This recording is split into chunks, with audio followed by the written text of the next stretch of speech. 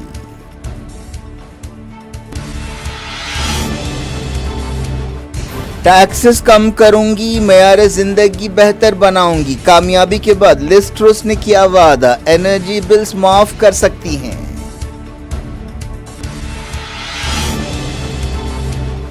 کابل میں رشین سفارت خانے کے باہر دھماکہ، 2 سفارتکار سمیت 8 ہلاک، داعش پر شبہ۔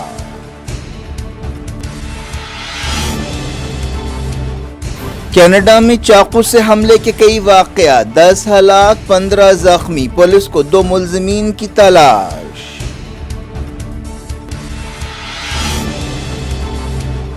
ایران نے کہا نیوکلیئر ڈیل کے لیے مغربی ملک سیاسی عزم کا مظاہرہ کریں، امریکہ کے الزامات خارج۔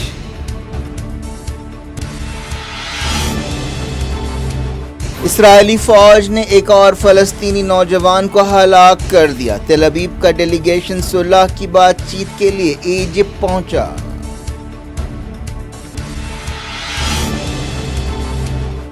پاکستان کے خلاف میچ میں آسان کیچ چھوڑنے پر ارشدیپ سنگھ کو بھونڈے انداز میں نشانہ بنایا گیا، ویکیپیڈیا پیج میں خالصتان سے جوڑ دیا گیا، حکومت حرکت میں۔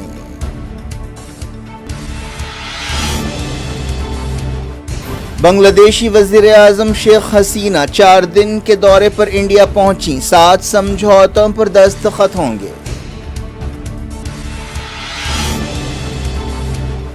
بنگلور کے کئی حصے پانی میں ڈوبے، ٹریفک ٹھپ، حکومت آئی ٹی کمپنیز کے نقصانات کی بھرپائی کرے گی۔